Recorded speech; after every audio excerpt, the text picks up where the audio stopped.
우리 주님께서 십자가에 달리셔서 갖은 고통을 당하시면서 하신 말씀들은 나를 향한 사랑의 표현이었습니다. 복음의 핵심이었습니다. 진리였습니다. 그래서 한 말씀 한 말씀은 바로 우리들을 향한 하나님의 그 크신 사랑임을 깨닫게 되었을 때 우리는 모든 것이 회복되어지고 하나님의 은혜 가운데 승리하는 삶이 되는 줄로 믿습니다. 주님께서 십자가에 달리셔서 상상을 초월한 그 극한 고통을 당하시는데 오전 9시에 못 박히셔서 이제 정오가 지나면서 그 광야에 그 햇빛이 얼마나 뜨겁게 장렬했겠습니까? 그 뜨거운 태양빛에 그 십자가에 달리셔서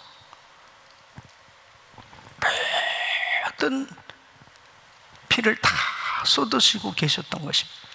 머리에 가시관 쓰셨죠. 양손과 양발에 못 박히셨죠. 몸은 찢겨지고 상처난 부분에서 계속 피가 흘렀을 것입니다. 우리 주님께서 목마르다 그렇게 외치셨는데 이 목마르다 외치실 때쯤은 거의 돌아가실 때입니다. 그러니까 6시간 동안이나 거의 온몸에 있는 피가 다 흘러내렸을 것입니다. 주님의 몸에 있는 그 수분을 다 쏟아내시는 상황 가운데 하신 말씀이 목마르다. 여러분, 어떤 면에서 보면 주님께서 육체적으로 너무 힘드시니까 실제적으로 너무 목이 타고 너무 고통스러우시니까 목마르다 이렇게 외치셨겠지만 오늘 이 28절을 자세히 읽어보면 그 후에 예수께서 모든 일이 이미 이루어진 줄 아시고 성경을 응하게 하려 하사 내가 목마르다 이렇게 말씀하셨다고 기록되어 있습니다.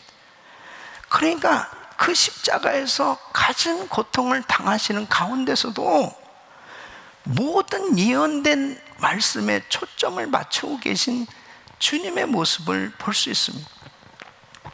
여러분, 사람이 고통스러우면요 무슨 말씀이 생각나겠습니까? 너무너무 극한 상황이 되어지면 이렇게 말씀을 생각할 여지도 없으시겠죠. 근데 우리 주님께서는 성경으로 응하게 하려 하사, 우리 주님은 모든 예언된 말씀들이 다 이루어지는 그러한 삶을 사셨어요. 그래서 시편 22편 15절에 내 힘이 말라 질그릇 조각 같고 내 혀가 이틀에 붙었나이다. 주께서 또 나를 사망의 진토에 두셨나이다. 시편 69편 3절에 보면 내가 부르짖음으로 피곤하여 내 목이 마르며 내 하나님을 바람으로 내 눈이 쇠하였나이다.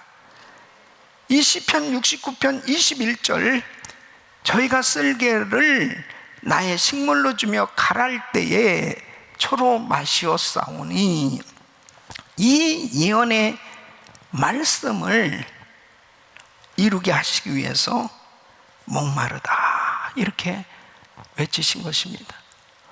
우리 주님께서 말씀대로 살려고 몸부림치는 모습을 우리에게 보여주고 있습니다. 여러분, 우리 예수 믿는 사람들, 하나님의 자녀들은 말씀대로 살려고 몸부림치는 신앙이 되어야 합니다. 어떤 환경 속에서도 말씀을 떠나면 안 돼요. 말씀을 버리면 안 돼요. 말씀을 벗어나면 안 돼요. 아무리 위급하고 아무리 어렵다 하더라도 절대로 말씀에서 벗어나면 안 됩니다. 말씀을 붙들어야 승리합니다. 말씀대로 살아야 성공합니다. 말씀대로 행할 때 하나님께서 함께 하시고 책임져 주시는 것입니다. 그러니까 위급한 상황일수록 우리는 항상 말씀으로 돌아가야 돼요. 가장 고통스러운 상황일수록 말씀으로 돌아가야만, 말씀을 붙들어야만 승리할 수 있지, 내 생각대로, 내 마음대로, 내 형편대로 말씀하고 상관없이 결정하고, 말씀 없이, 말씀 무시하고 내 마음대로 결정했을 때는 절대로 주님께서 책임져 주시는 은혜가 임하지 않습니다.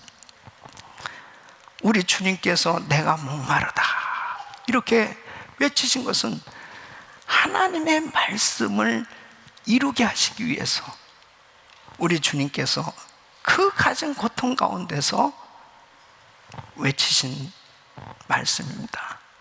우리는 이 코로나 팬데믹 상황 가운데 여러 가지 나타나는 많은 어려운 일들이 일어나고 있는 이런 상황 속에서 살고 있어요. 이럴 때일수록 말씀을 붙들어야 됩니다. 말씀에 초점을 맞춰야 되는 것입니다. 저는 오늘 이 말씀을 통해서 예수님의 목마름의 의미는 무엇일까? 오늘 이 말씀이 정말 목마른 우리의 영혼에 만족한 은혜를 부어주시는 하나님의 역사가 일어나기를 예수 그리스도 이름으로 축원합니다. 첫째는 주님의 목마르심의 고난으로 목마른 영혼을 만족해 하시는 것입니다. 사람들은 자신의 만족을 위해서 참 열심히 노력합니다. 열심히 뭔가 구합니다. 그럼에도 불구하고 어느 것을 통해서도 참 만족을 얻은 인생은 없습니다. 이 세상의 것으로 나는 정말 만족해요. 그런 사람은 한 사람도 역사적으로 찾아볼 수가 없습니다. 세상의 모든 것을 다 얻은 것 같은데 만족이 없는 거예요. 왜 그럴까요? 죄 때문에 그렇습니다. 로마서 6장 23절 보면 죄의 싹은 사망이요 그랬습니다. 모든 인생이 영적으로 사망한 상태, 영적으로 하나님에게서 멀어진 상태에서는 결단코 안식이 없어요. 결단코 만족함이 없는 것입니다. 여러분 보세요. 요한복음 4장에 보면 수가성 여인에 대해서 나옵니다. 예수님 만날 때 이 여인이 정오에 물을 길러 나온 거예요. 정오에 물을 길러 나왔다는 것은 참 고달픈 인생이에요. 사람들의 낯을 피해서 사람들이 없는 시간에 나온 거예요. 알고 보니까 남편을 5씩이나 바꾼 여자였어요. 만족이 없는 그 인생을 우리 주님께서 그에게 만나주시는 것을 볼 수 있습니다. 만족이 없어요. 육신의 정욕을 위해서 모든 것을 다 노력을 해봐도 채워지지 않는다는 얘기죠. 요한복음 3장에 보면 니고데모가 예수님에게 나왔어요. 이 니고데모는 관원이었어요. 선생이라고 그랬어요. 네, 박사님이었을 거예요. 또 부자였습니다. 그러나 이 허무감에 시달리다가 밤중에 은밀히 예수님을 찾아왔어요. 세상의 이생의 자랑이, 세상의 것 가지고는 그 뭔가 채워지지 않았기 때문에 예수님을 찾아온 거지요. 예수님께서 거듭남의 그 진리를 말씀해 주시는 걸 볼 수 있습니다. 인생은요, 세상의 것으로 채워지지 않아요. 만족함이 없어요. 그래서 끊임없이 목마른 거예요. 세상의 것으로 뭔가 채워보려면 채워볼수록 더 갈증나는 거예요. 더 목마른 거예요. 예수님은 우리 인생에게 만족이 되어주시기 위해서 내가 목마르다 그렇게 외치신 것입니다. 그래서 요한복음 4장 13절 14절 보면 예수께서 대답하여 가라사대 때 이 물을 먹는 자마다 내가 다시 목마르려니와. 여러분, 세상의 것으로는 계속 목마를 수밖에 없다는 거예요. 이 내가 주는 물을 먹는 자는 영원히 목마르지 아니하리니 나의 주는 물은 그 속에서 영생하도록 솟아나는 샘물이 되리라. 주님이 주시는 물을 마셔야 갈증이 없어지는 것입니다. 그래서 요한복음 14장 27절에는 평안을 너에게 끼치노니 곧 나의 평안을 너에게 주는, 내가 너에게 주는 것은 세상에 주는 것 같지 아니하니라. 너희는 마음에 근심도 말고 두려워하지도 말라. 이런 주님의 그 생명수가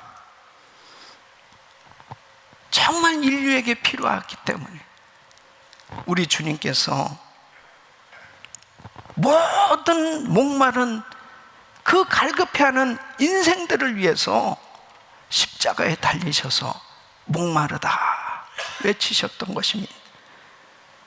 우리 주님께서 그 십자가에서 목마르다 이렇게 외치신 이유가 뭐예요?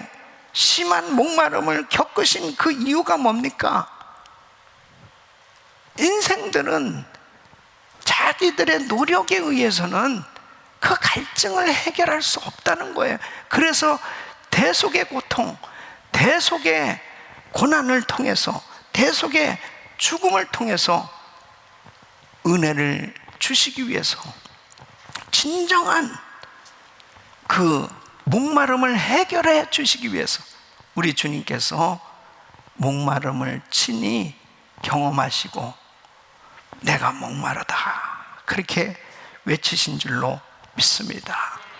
그래서 오직 예수님만이 우리의 만족이 되시는 걸 믿으시기 바랍니다. 예수님께서 내가 목마르다 말씀하실 때는 우리 주님은 아시는 거예요. 모든 인생들이 이 땅에서 겪는 모든 종류의 목마름을 우리 주님은 다 알고 계셨습니다. 사람들이 뭐에 목마르죠? 물질에 목마릅니다. 경제적인 어려움 때문에 사람들이 고민하고 근심하는 일들이 여러 가지가 있지만 추적하고 들어가 보면 결국 물질이에요. 왜? 이 물질계에, 이 세상에 육신을 가지고 살고 있기 때문에 물질이 필요한 거예요. 주님은 알고 계세요. 또 사람들은 이 정신적인 빈곤의 허덕입니다. 그래서 이 정신적인 것을 채워보려고 막 노력하는 것입니다. 주님은 다 알고 계세요. 그래서 많은 사람들이 지식욕을 채우기 위해서 공부하는 거 아니겠습니까? 권력을 잡아보려고, 명예를 얻어보려고, 또 이 세상적인 쾌락을 쫓아서 가장 죄를 지어보면서 뭔가 이 육체의 갈급함을 채워보려고 노력하고 살아가는 인생들을 너무나 잘 아시는 거예요. 그런데 중요한 것은 뭐냐? 이 땅의 그 어떤 것으로 모든 방법을 다 동원해봐도 자신의 영혼의 목마름은 채울 수 없다는 것이죠. 바로 우리 주님은 너무나 잘 아시는 거예요. 그래서 주님이 그 수가성 여인에게도 네가 남편을 5번씩이나 바꿔보고 육신적인 만족을 얻어보려고 했지만 그렇지 못하지 않느냐. 요한복음 4장 14절에 내가 주는 물을 먹는 자는 영원히 목마르지 아니하리라. 오직 예수님만이 진정한 만족이심을 선포하시는 것입니다. 다윗은 이 사실을 깨달았던 사람이에요. 다윗이 골리앗을 죽이고 하루아침에 이스라엘에서 가장 인기 있는 장군이 됩니다. 왕의 사위가 됐어요. 또 나중에는 왕이 됐습니다. 모든 권세를 다 가졌어요. 다윗은 온갖 금은보화를 다 가졌던 사람이었습니다. 그러나 자신의 영혼의 목마름을 그런 것들이 채워줄 수 없음을 알았어요. 자신에게 진정한 자신의 삶에 만족을 주시는 분은 하나님이라는 사실을 깨달은 거예요. 그렇기 때문에 그는 시편 65편 4절에 이렇게 말씀하십니다. 주께서 택하시고 가까이 오게 하사 주의 뜰에 거하게 하신 사람은 복이 있나이다. 우리가 주의 집 곧 주의 성전의 아름다움으로 만족하리이다. 자, 하나님을 예배하는 사람이 되고 싶은 거예요. 하나님으로 만족하고 싶어하는 다윗의 모습을 볼 수 있죠. 시편 27편 4절에는 내가 여호와께 청하였던 한 가지 일 곧 그것을 구하리 곧 나로 내 생전에 여호와의 집에 거하여 여호와의 아름다움을 앙망하며 그 전에서 사모하게 하실 것이라.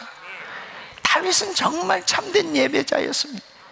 그래서 그렇게 법궤를 예루살렘으로 모셔오고 싶었어요.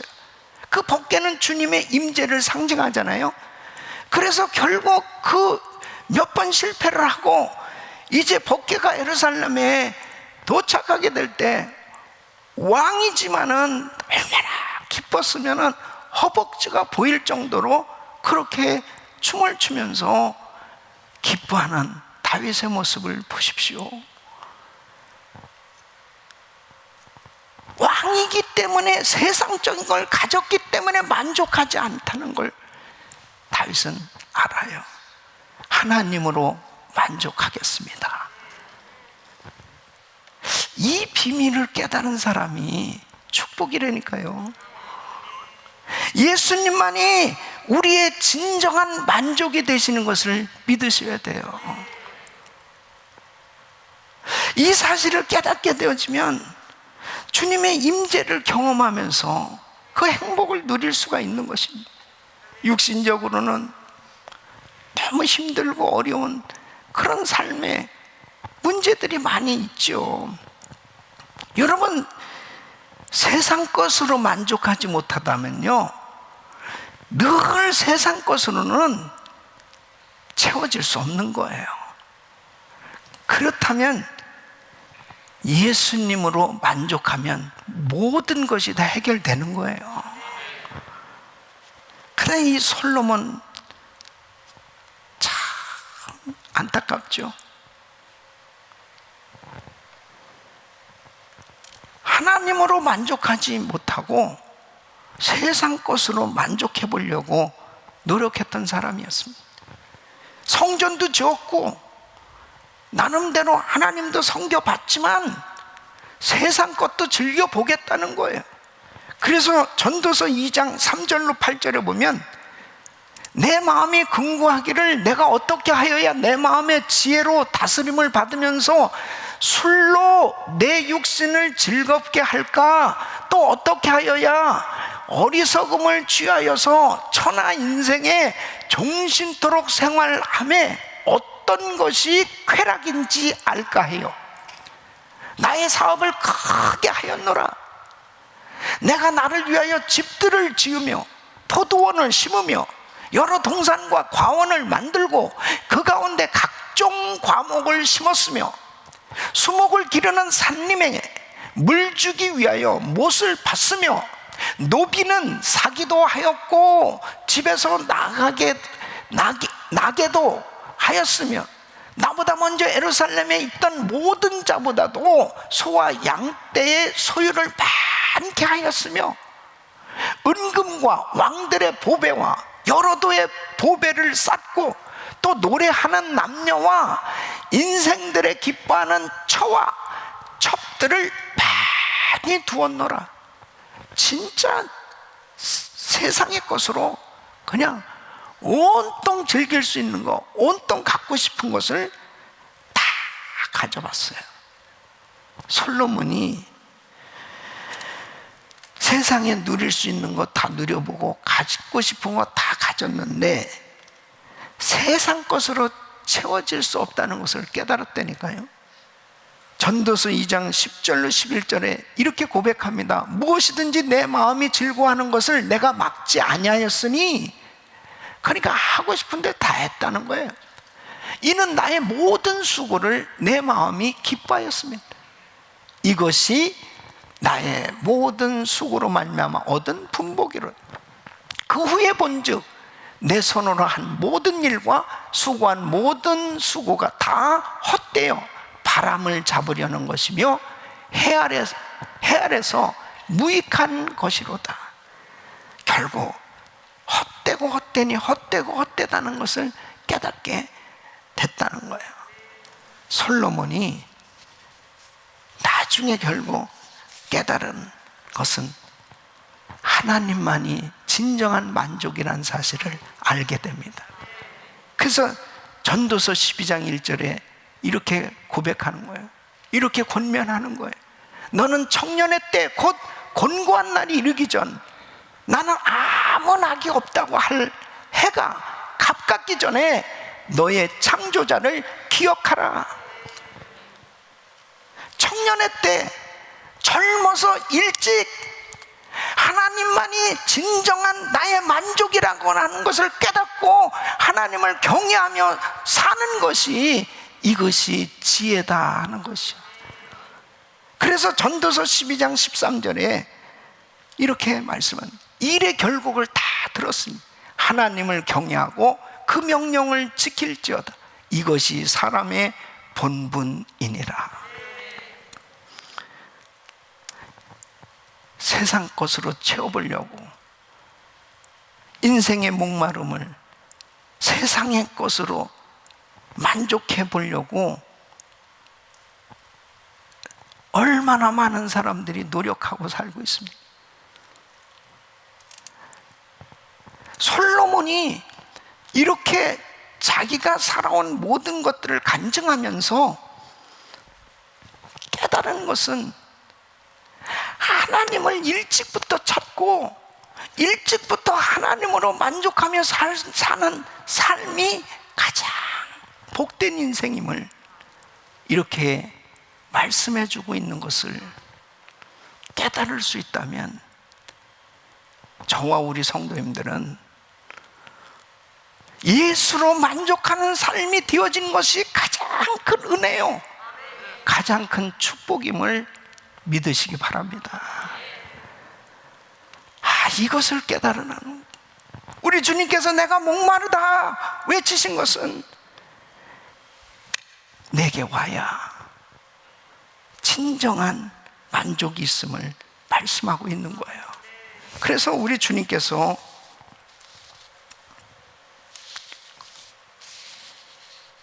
이사야서 55장 1절에 이렇게 초대하시는 것입니다. 너희 목마른 자들아 물로 나오라.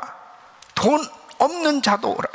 너희는 와서 사 먹되 돈 없이 값없이 와서 포도주와 젖을 사라. 주님께 나오라는 것입니다. 계시록 22장 17절에 이렇게 말씀하십니다. 성령과 신부가 말씀하시기를 오라 하시는도다. 듣는 자도 오라 할 것이요 목마른 자도 올 것이요 또 원하는 자는 값없이 생명수를 받으라 하시더라. 예수 안에 만족함이 있습니다. 예수로만 채워질 수 있는 거예요. 그래서 성령의 충만함을 더 사모하며 살아야 됩니다. 우리 주님께서 생수가 되어주시고 주님께서 우리에게 샘물이 되어주시기 위해서 십자가에서 목마르다 외치시면서 고통을 당하신 것입니다.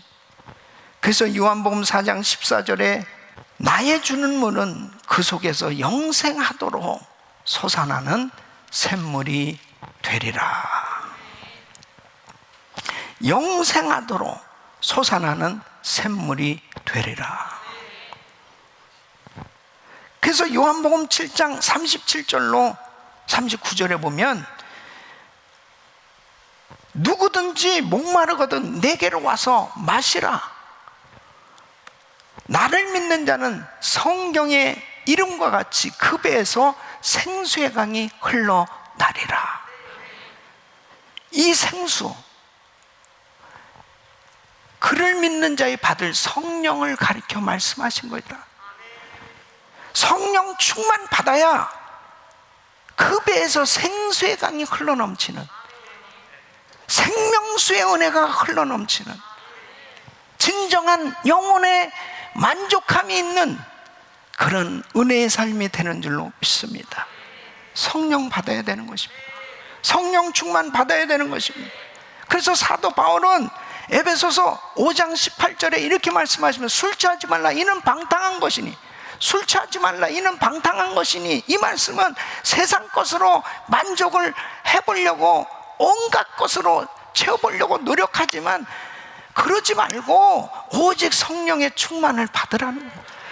성령의 생명수, 성령으로 충만할 때 세상 것으로 채워지지 않았던 것이 해결된다니까요. 주님의 은혜가 너무 감사. 여러분, 코로나 팬데믹 가운데 가장 우리에게 힘들고 어려운 것이 이 전염병 때문에 사람들과 접촉하는 것이 너무 어려운 거죠. 그리고 건강의 문제 때문에 이 생명의 위협을 받으니까 너무 힘든 거죠. 이런 상황 가운데 또 닥쳐오는 경제적인 어려움, 관계의 어려움, 또 그러다 보니까 가정에 여러 가지 어려운 일들이 생겨지고, 제일 어려운 것은 예배당에 와서 그렇게 마음껏 예배를 드리고 찬양하고 기도하고 예배를 드리다가 교회 나오지도 못하고, 또 성도 간의 교제도 제대로 하지 못하고 이렇게 1년 이상 지내다 보니까 많은 사람들이 영적인 침체에 빠졌습니다. 영적인 침체에 빠진 그 이유가 뭐냐? 성령 충만이 사라졌단 말이에요. 여러분, 물은 계속 마셔야 되지 않습니까? 계속 마시지 않으면 계속 목마를 수밖에 없는 거예요. 영적인 세계도 마찬가지입니다. 성령으로 계속 충만해져야 되는 것입니다.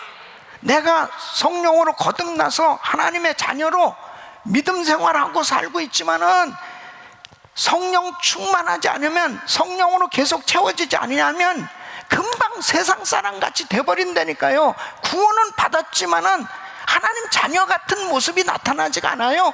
그냥 세상 사람보다도 어떠면은 더 그냥 악한 모습이 나타날 수도 있어요. 너무너무 끔찍한 거예요. 그럼 왜 그렇게 되느냐? 내 힘으로는 하나님 자녀답게 살 수 없어요. 성령의 능력을 받아야 되는 겁니다. 성령 충만 받아야 되는 것입니다.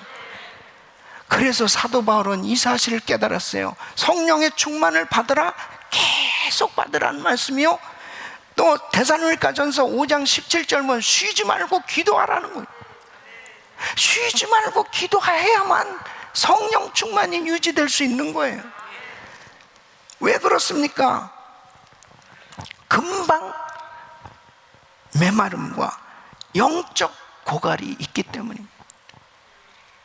우리 성도님들에게 매일 바이블 타임 묵상할 것을 계속 말씀드리고 1000번째 새벽 기도를 하고 이렇게 계속 예배에 성공할 것을 말씀드리는 이유가 뭐냐면, 우리는 말씀과 기도를 잠시라도 쉬는 순간에 금방 영적 고갈을 경험하게 되기 때문에 금방 영적으로 메말라 버려요. 별 수 없습니다. 목사인 저부터도 매일같이 바이블타임을 묵상하고 매일같이 기도하지 않으면 영적으로 메말라 버리는 거예요. 목사라고 하는 타이틀이 나를 성령 충만하게 해주는 게 아니에요. 장로라고 하는 타이틀이, 권사라고 하는 타이틀이 내가 몇십 년 교회를 다녔기 때문이라는 어떤 신앙의 연륜이 나를 성령 충만하게 유지시켜주는 게 아니에요. 매일같이 말씀을 묵상하고 하나님 앞에 엎드려 기도하지 않으면 성령 충만함을 유지할 길은 없습니다. 대신 해줄 수도 없어요. 그렇기 때문에 이런 팬데믹 상황일수록 더 주님 앞에 내가 영적으로 목말른 주여 나의 갈급함을 아시오니 생명수로 채워주시옵소서. 하나님의 은혜에 목말라야 합니다. 그래야 사는 거예요. 그래야 영적으로 사는 거예요. 우리 사랑하는 성도 여러분, 오늘은 성금요일이에요. 우리 예수님이 십자가에서 고통당하시다가 죽으신 날입니다. 나를 위해서 고난당하신 주님, 계속 십자가에서 한마디 한마디 하신 말씀들을 살펴보면서 새벽마다 은혜를 받고 있습니다. 우리 사랑하는 성도 여러분, 오직 예수님만이 우리 삶의 만족이 되시는 것을 믿으시기 바랍니다. 오늘 바이블 타임의 범위가 레위기 5장입니다. 또 마가복음 오늘 시작합니다. 마가복음 1장 1절로 13절 말씀입니다. 레위기 5장은 이제 속죄제에 대해서 말씀하시면서 속건제에 대한 이 제사법을 말씀하고 있습니다. 이 속건제는 경제적으로 남에게 피해를 입혔을 때에 그 보상의 문제를 다루는 제사예요. 특별히 하나님과 이웃에게 손해를 끼친 부분에 대해서 양을 잡아서 제사를 드리고, 이 속건제는 제사를 드릴 뿐 아니라 반드시 보상, 피해를 입혔을 때 보상을 해주라는 것입니다. 그 보상 같은 액수에 플러스 5분의 1을 더해서 보상을 해주라고 말씀하고 있습니다. 그러니까 속건제를 드리면서 회개하는데, 회개는, 진정한 회개는 보상을 하는, 보상이 따르는 이런 행위가 있어야 될 것을 말씀하고 있습니다. 우리 사랑하는 성도 여러분, 주님은 항상 우리를 거룩하게, 정결하게 하나님의 자녀로 아름답게 살게 하시기 위해서 이렇게 제사법을 허락해 주신 것입니다. 그래서 내가 잘못된 것이 있을 때마다 바르게 하나님 앞에 회개하고, 그리고 바른 삶이 될 것을 제사를 통해서 깨닫게 해주시는 것입니다. 근데 하나님에 대해서 손해를 끼친 것이 뭘까? 이웃에 대해서 손해를 끼친 것이 뭘까? 하나님에 대해서 손해를 끼친 것에 대해서는 말라기서 3장 8절에는 이렇게 말씀합니다. 사람이 어찌 하나님의 것을 도둑질하기, 그러나 너희는 나의 것을 도둑질하고도 말하기를 우리가 어떻게 주의 것을 도둑질하였나이까? 어떻게 손해를 끼쳤냐? 이는 곧 11조와 헌물이라 그랬습니다. 하나님의 것은. 근데 왜 내가 11조를 하지 않고 하나님 앞에 예물을 드리지 않을까? 그것도 하나의 나의 욕심 때문이 아닙니다. 자, 왜 남에게 피해를 입혀가면서 나의 유익을 위해서, 이익을 위해서 또 남의 것을 빌렸는데 갚지 않냐고, 그리고 내가 얼마든지 해줄 수 있음에도 불구하고 남의 것을 이용하고, 또 선의의 어떤 생각이었다 하더라도 결국은 남에게 피해를 입히고 나의 이익을 위한 그 일은 왜 그렇게 했을까? 결국 욕심입니다. 그러니까 하나님의 것이나 이웃의 것을 피해를 입혔다는 것은 한마디로는 결국 욕심 때문이에요. 오늘 말씀하고 다 일치되는 것이 뭐냐면, 결국 왜 그런 욕심 때문에 남에게 피해를 입히기까지 해야 되느냐? 결국 세상 것으로 만족을 채워보려고 하다 보니까 그렇게 된 거예요. 예수로 만족한 삶이 되시길 바랍니다. 예수로 만족하게 되면 다 줄 수 있는 겁니다.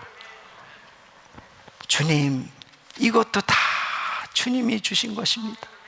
그래서 사랑을 고백하면서 11조 드릴 수 있는 거고요. 이게 무슨 율법으로 드리는 게 아닙니다. 뭘 꼭 해야 되느냐, 뭐 해야 되는 게 아니에요. 하나님, 다 주님이, 내 생명 주님이 주신 것이고, 나의 이 모든 물질 다 주님이 주신 것입니다. 11조뿐입니까? 10의 2조, 10의 3조, 10의 5조도 뭐든지 다 주님의 것입니다. 주님 사랑합니다 하고 고백하면서 살 수 있는 거예요.